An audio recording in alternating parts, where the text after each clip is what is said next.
Hello participants, you might remember me. I'm Kshema Jose from the English and Foreign Languages University, Hyderabad.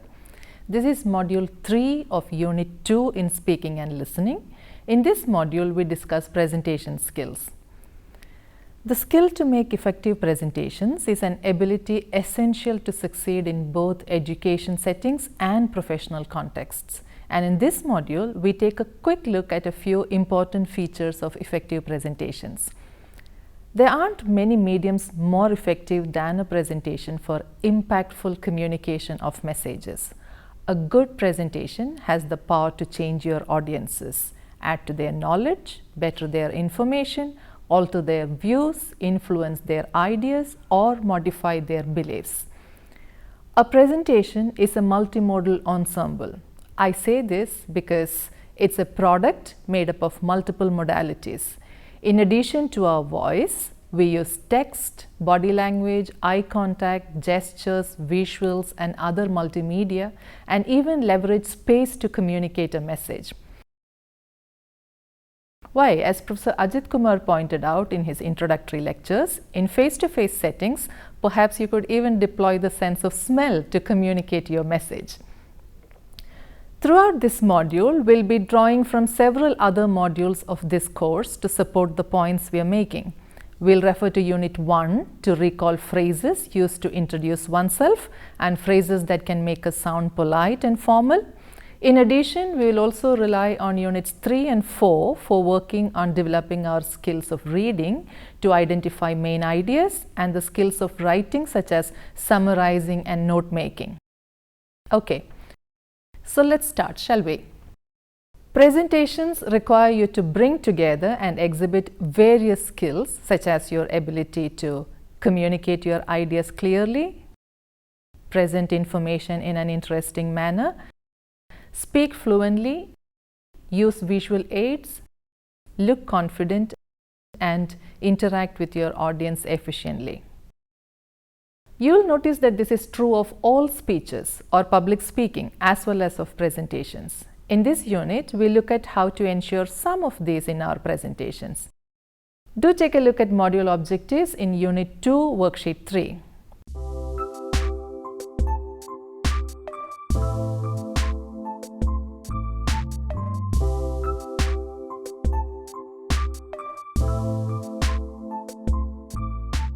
Please download the worksheet and keep it ready. It's available along with the module script. It has both learning tasks and activities for you to practice what we learn in this module. The worksheet also has multiple resources that you can consult to practice presentation skills on your own. Practice, ultimately, is what's most important for a successful presentation. I found this very relevant regarding practice. This is attributed to George Bernard Shaw. Although I could not verify the source, I would still like to use this here to remind us of the very significant role that practice plays. Practice makes perfect. So please remember to use the resources, tasks, and activities in the worksheet to practice each part we talk about today. So here we go.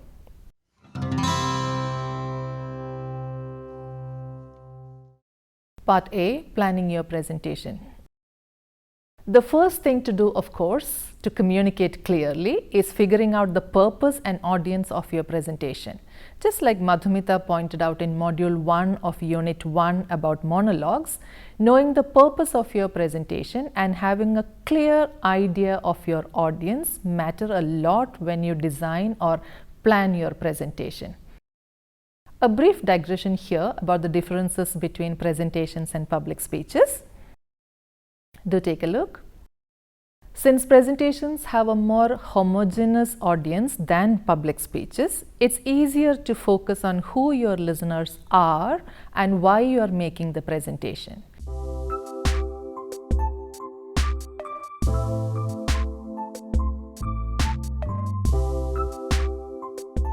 There's more information on this shared under Learning Tip in Worksheet 3. Do take a look. So, to get back to presentation skills, the information you present must match the purpose of your presentation. There are two reasons why we might make a presentation. The purpose of the presentations can be 1, to inform, or 2, to persuade your audience. For example, you might be required to make a presentation on topics such as these: causes of global poverty, accessible and quality education is the need of the hour, and so on. The titles themselves tell you that the purpose is to transfer information to your audience. Your job in such case is to collect and share relevant information with your listeners. Now take a look at these. Are open educational resources the answer for accessible and quality education? Increasing customer satisfaction can create better customer loyalty. Topics like these are clearly argumentative in nature. The speaker, we know, will take a stand or adopt a side of the argument and present information to persuade the listeners to favor the presenter's view. In workplace settings too, you might be asked to either present information or make an argument. Here are a few examples. Customers needs to be considered while developing product X. This is clearly a title that requires you to inform your audience. The second one, why product orientation policy works better than market orientation policy for product X. This is clearly an argumentative topic. If you would like some additional practice on identifying topics that inform and topics that persuade, please do task 3.1 on worksheet 3. Whether your purpose is to inform or to persuade, the elements of a good presentation remain the same. The effectiveness of a presentation can be ensured if it has a clear structure. Let's start by understanding the structure of a presentation. In Unit 4 on writing, you will notice in Module 2, Professor Meera Srinivas talks about the structure of an essay. The structure of a presentation isn't in many ways different from the structure of a good essay. Like good stories, both essays and presentations need a beginning, a middle, and an end. A typical presentation would have the following parts: preface to the presentation, an introduction, a main body, and a conclusion, followed by questions and responses. A technique most speeches and presentations use to ensure structure is the tell them what you're going to tell them, tell them what you told them. This tells us about the need for a tight organization and clear structuring of our presentations. Let's start with tell them what you're going to tell them. Explaining the structure of our presentation is one way of telling our listeners what we are going to tell them. This is a good way to open your presentation.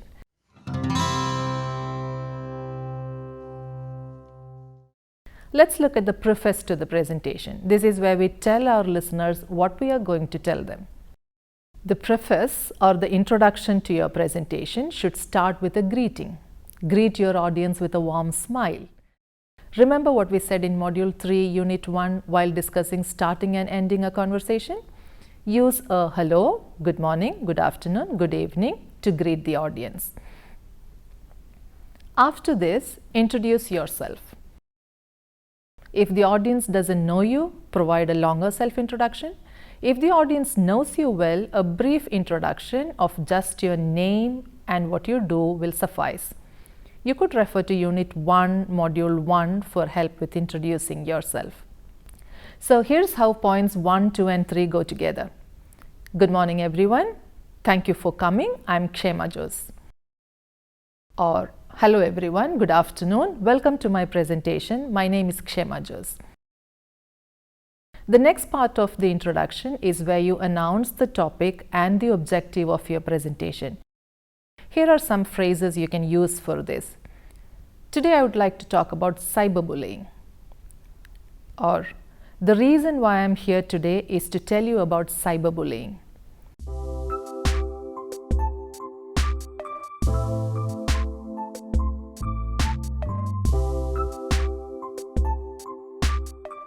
Now let's see how these go together. Good morning everyone. Thank you for coming. I'm Kshema Jose. Today I would like to talk about cyberbullying. Here my intention is to inform my audience of cyberbullying. Now what if my aim is to persuade? Then I could say, good morning everyone. Thank you for coming. I'm Kshema Jose. Today I'm going to talk about the emotional cost of cyberbullying. I hope to convince you that training our students and teachers in digital citizenship skills can help prevent cyberbullying. Then explain the structure and mention the duration of your presentation. Take a look at possible options. My presentation will take about 20 to 30 minutes. First, I'll talk about such and such a thing. Then I move on to something else. Next, I talk about something else. Later, I talk about another point, and finally this. So these are possible options you could use. In the card, please pay attention to the words in bold. Remember the sequence markers Madhumita introduced to you in Module 2 of Unit 1? These are the same words used here to explain the structure of the presentation. Here is an example. There are 4 parts to my presentation. In the first part, I'll talk about cyberbullying. Next, I move on to the mental and emotional havoc it causes. After this, I evaluate the effects of digital citizenship skills training on controlling cyberbullying behavior. And the last part, we'll examine this from both student and teacher training frameworks.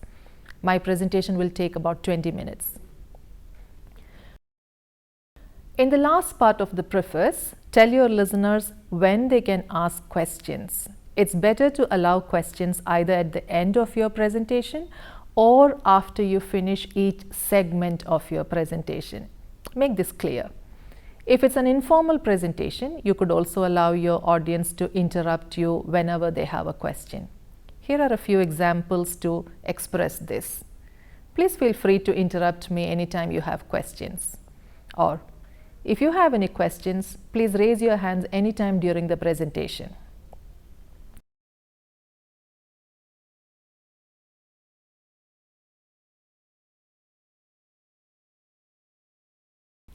And all this should not take more than 60 to 90 seconds. I think this is a good time for you to take a break and look at Learn 3.2 and Learn 3.3 in Worksheet 3. These sections will help you recap all the phrases we've looked at so far.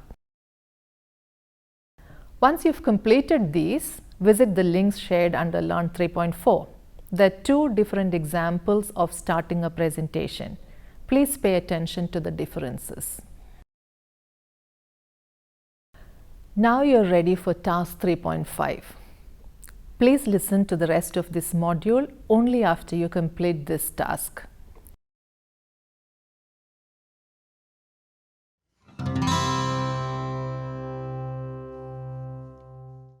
In part C, we get down to creating the actual presentation.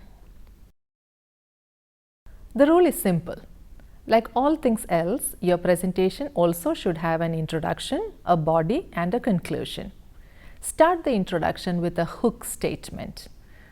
Rhetorical questions, statistics, stories, anecdotes, humor, quotations, images, anything to create an impact. Here are a few ideas that can work as hooks. Rhetorical questions. Is there anyone here who doesn't want good grades?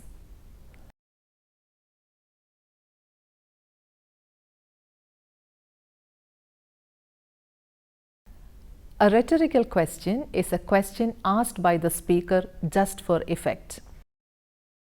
The answer may be obvious and no answer is expected from the audience. The speaker poses the question and then goes on to answer it themselves. Rhetorical questions help emphasize a point being discussed.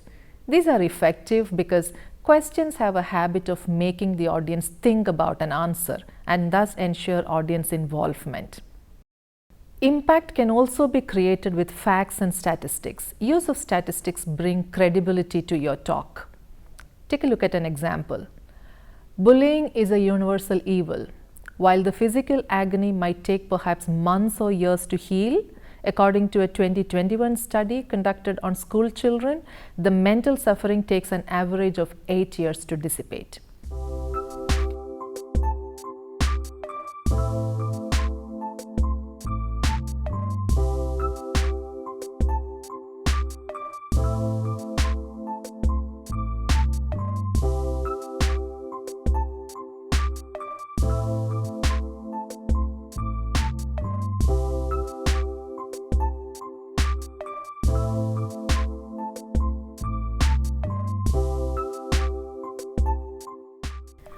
Statistics can also lend a touch of drama and realism to your presentation.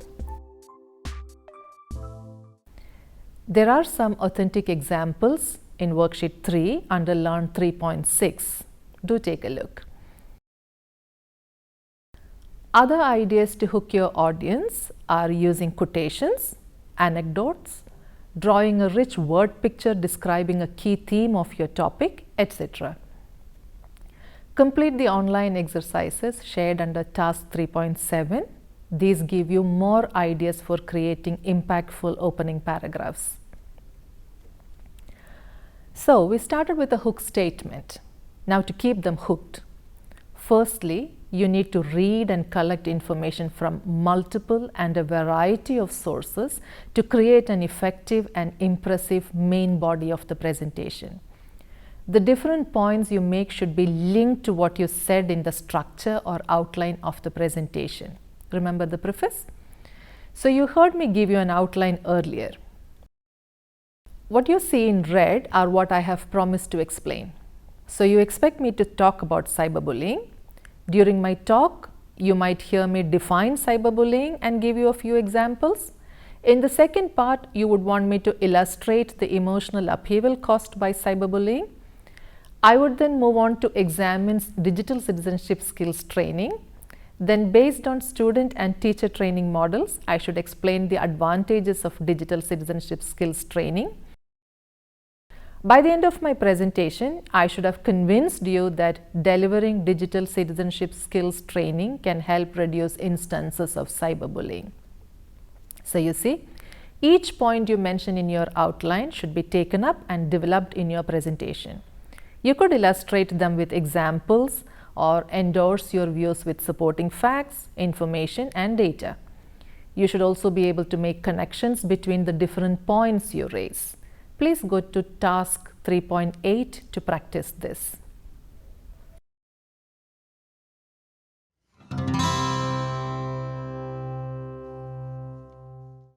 In part D of this module, we move to the use of multimedia aids to support our presentation. The most popular presentation software tool presenters use now is the Microsoft PowerPoint. Of course, there are other tools like Prezi, Google Slides, Pichakcha, etc. The use of such presentation slides is one feature that distinguishes presentations from public speeches.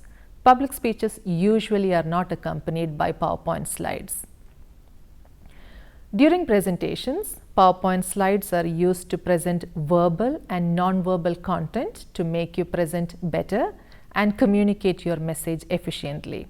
Used well, multimodal aids can also help the speaker reduce the amount of time spent presenting information and support the listeners to remember and recall main points presented. While all media, audio, video, and static images can be used to support our presentations, in this module, we are going to primarily focus on using images, pictures, and other visuals on presentation slides.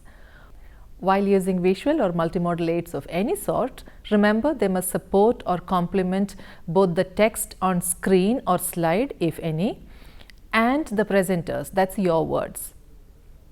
So, what do you think we're going to discuss next? Of course, let's discuss creating slides. So, shall we start? When creating slides, pay attention to the verbal and non-verbal elements you would use.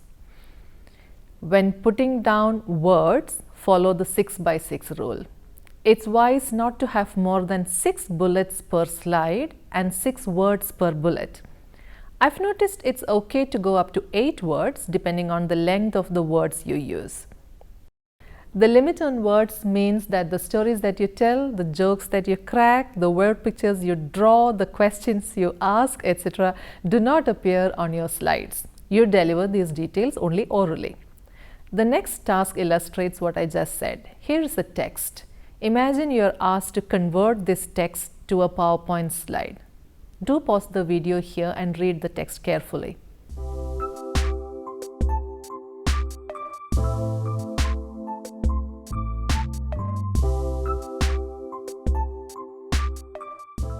Now let's look at the original text and the slide we create out of this. The original text is on the left and possible slide contents on the right. Notice how only the main ideas appear on the slide. Supporting details are pruned or removed altogether. These can be delivered as a spoken text though. Most function words, articles, prepositions, conjunctions, etc. are removed and content words retained. Sentences are shortened and repeated ideas are eliminated from the slide. Here is where I would like you to gain familiarity with note-making and summarizing abilities. These are addressed in Units 3 and 4. In Unit 4, Module 1, Professor Meera Srinivas explains in detail how you can summarize a text to extract its essence.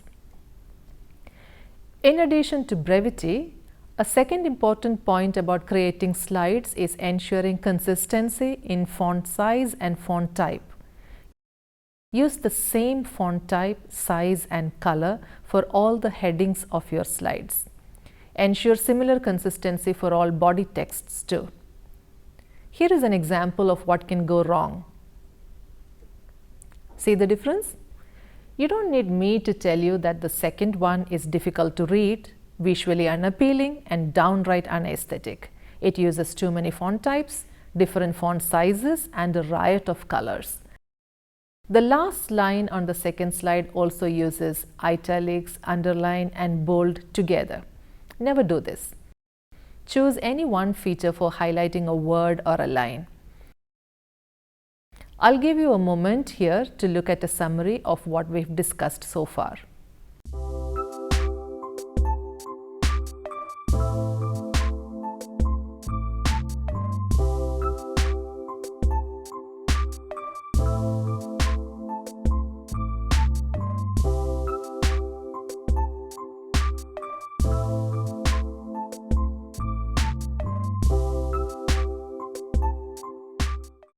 Now is a good time to understand the difference between serif fonts and sans serif fonts. This is a task you can do on your own. Please do a Google search or an online search and find the difference between serif and sans serif fonts.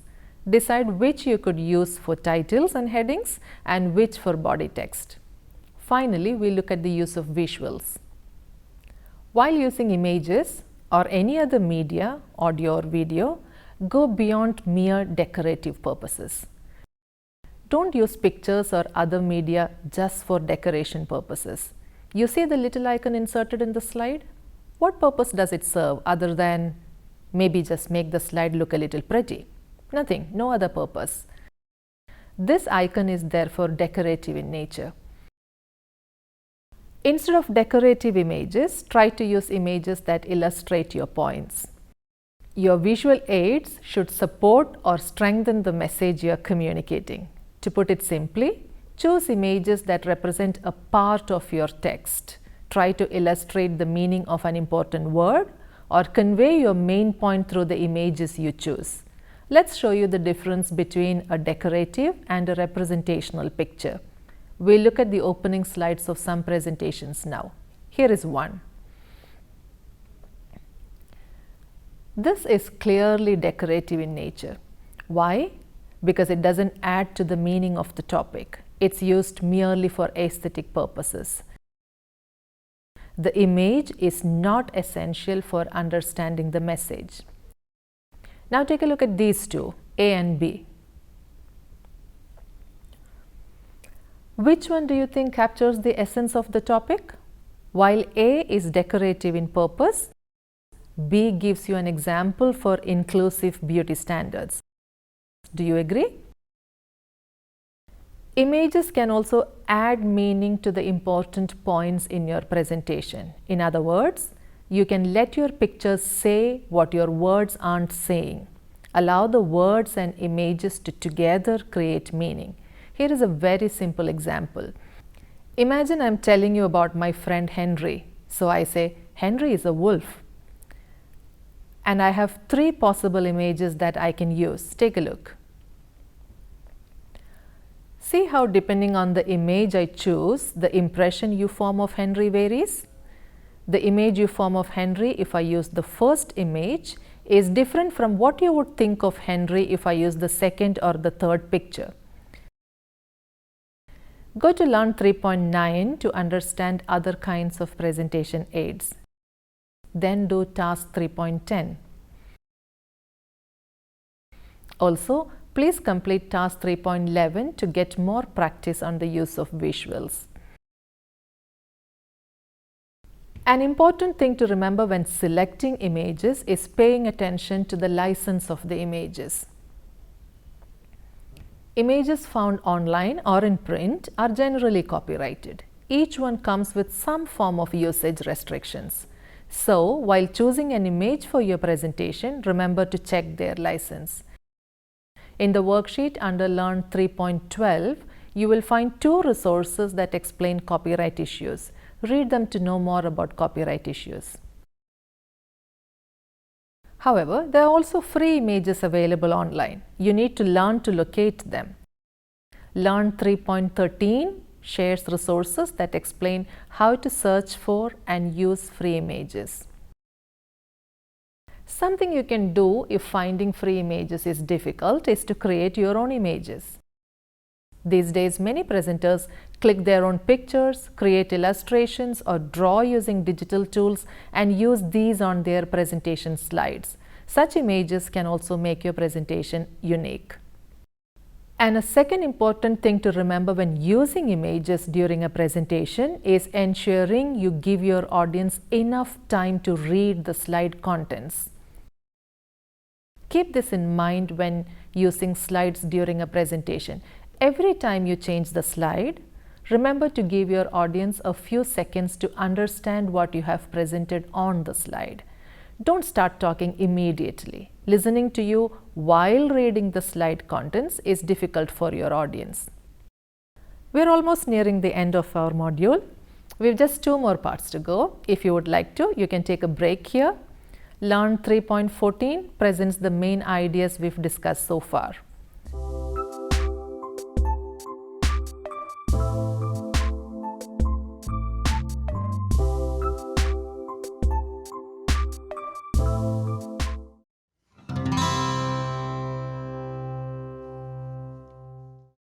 The next section, part E, tells us what all we need to pay attention to while delivering our presentation. As I said earlier, a presentation is one of the most effective mediums for delivery of a message. Along with the multimodal resources presented on slides, other modalities that can be employed are our voice, eye contact, posture, and gestures. Good presentations have high impact content and high drama in equal measures. Learn to employ a large dose of theatre. Let's now look at what we have at our service for this. Eye grammar. This is the set of rules that govern eye contact. Maintain complete eye contact with your audience. It helps you build rapport with your audience. Use the eyebrow flash to show familiarity or to indicate recognizing someone. An eyebrow flash typically involves the raising of both eyebrows quickly before lowering them again to a comfortable position. This is an indication of familiarity. Secondly, don't look at any one person for more than 2 or 3 seconds at a time. Maintain a slight smile. To ensure eye contact, make sure you do not read out from your notes or from the slides. Practice well and rehearse beforehand so that you are able to talk about the points in your own words. Posture. Stand up straight with your shoulders back. Plant both feet firmly on the ground. Gestures. Use positive gestures such as pointing to a slide, counting, using open palms, etc. Don't fiddle with your pen or pointer or other objects near you. Don't stand rooted to one spot. Don't hide behind a lectern. Come out, pace up and down the space given to you, occupy and own the space totally. Voice. The most important thing is to be audible. Speak louder than you might do in normal, everyday face-to-face conversations. Listeners are affected not just by the words we use, but also by the way we utter them. Learn to modulate your voice. Talks get boring if you drone on using the same pitch and volume throughout. Use a variety of tones. Alter the pace of your delivery, fast and slow. Stress important words. Use silence to your advantage to emphasize. Stretch some vowels to signify emphasis. Now let's watch Sai Dhanyam make a presentation. This is part of a presentation he is making for a course in communication skills. His presentation is titled The Importance of Body Language in Communication. The text is taken from another source. You can read the text before watching the video here. Pay attention to the eye contact, posture, gestures and voice of the presenter. So what is the importance of body language in a presentation? The physical manner in which you deliver your words can add further layers of meaning to your message, and it can increase the chances that your audience will retain and remember your key points. Conversely, it can also distract from what it is that you are trying to say. In that sense, if you project bad body language in a presentation, then it can create a great deal of disconnect with your audience.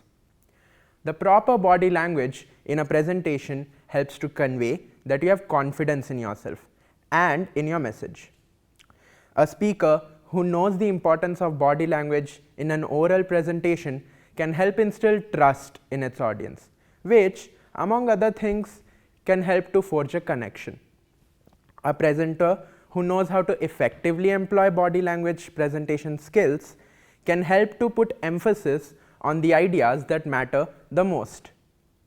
If you are really passionate about your subject, then show it.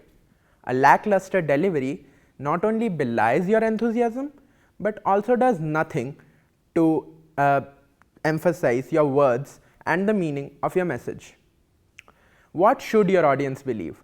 The words you use to share how excited you are to be there, or the flat tone in which you delivered them?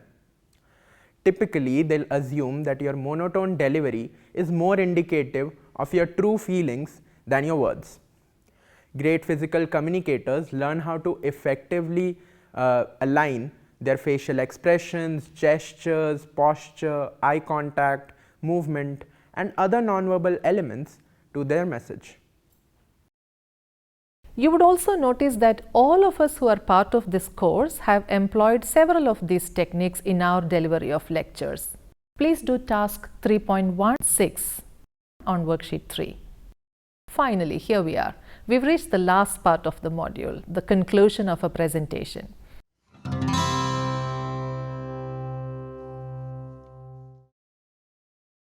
Remember the technique we mentioned earlier? Tell them what you're going to tell them, and tell them what you told them.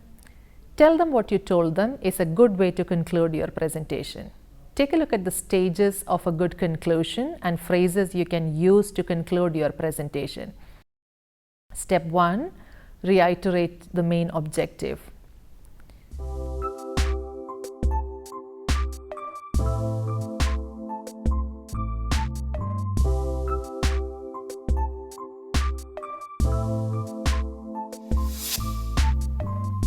Step 2. Summing up.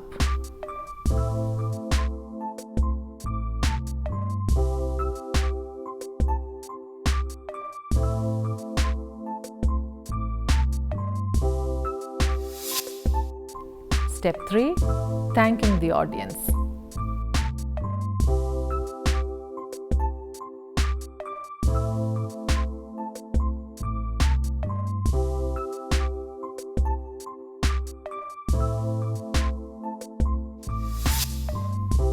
Step 4. Open for questions.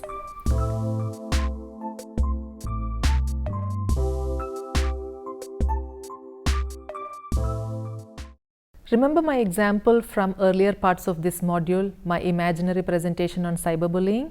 Let's see how I can conclude this presentation. So the first step here is to remind your audience the objective or the main message of your presentation. So I say, in this presentation, I set out to show you how training in digital citizenship skills might reduce instances of cyberbullying. Secondly, I sum up by listing my main points one by one. Show your listeners how each point is linked to the central message of the presentation. And I say, I would like to conclude by pointing out that it's not just students but also teachers who need to receive training. Finally, end by thanking your audience for listening to you and then open the floor for questions. Invite the audience to ask you questions or start a discussion. Here is a possible conclusion for my presentation on cyberbullying. Pause the video here and read the text carefully. My intention today was to convince you all that training our students in digital citizenship skills is one way to reduce instances of cyberbullying. A second, more important solution is training our teachers. So to conclude, let's take a quick look at the first argument I posed, where I said that digital literacy skills can help even young children learn how to use digital media in respectful and safe ways. Moving on to revisit my second point, where I argued for the use of asynchronous digital channels for classroom communication. This is when we address the question, what's the role of the teacher? This helped us to examine the need and scope for teacher training in reducing cyberbullying. We need to not just develop our teachers' digital skills, but also train them to review online behavior, discuss red flags, monitor online content, and role model online interaction patterns. Thank you for listening to me today. If you have any questions, I shall be happy to answer them. But remember, while you summarize your points to reinforce your message and conclude your presentation, do reiterate. But remember to paraphrase. Never repeat the words you've already used in your presentation. That would be really boring. If you're interested in learning paraphrasing skills, please refer Unit 4 on writing skills. Learn 3.17 on Worksheet 3 gives you a lot of resources to understand the technique of tell them what you told them.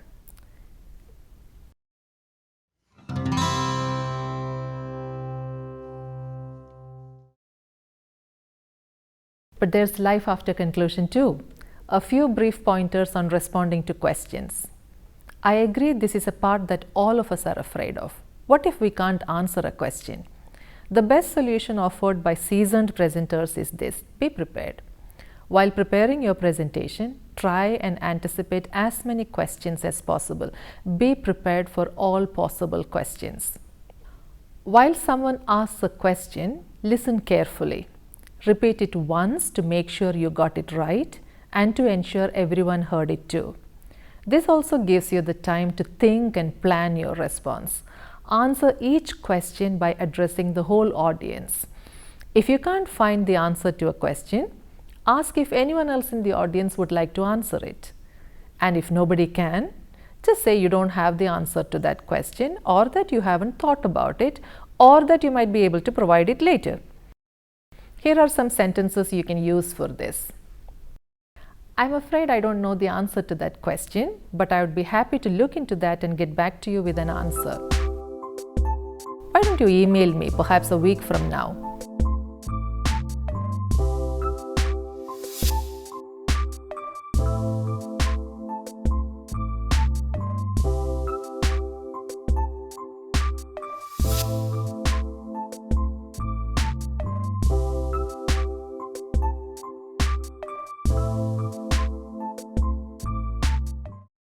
So that brings us to the end of this module. Please go through Learn 3.18 carefully for a revision of the conclusion of the presentation stage. In this module, we looked at making effective presentations. We learned how texts, both written and spoken, along with visual aids, voice, eyes, body language, posture, and gestures all contribute to the success of a presentation. I hope you enjoyed working on this module. If you have any questions, do write to us. Thank you.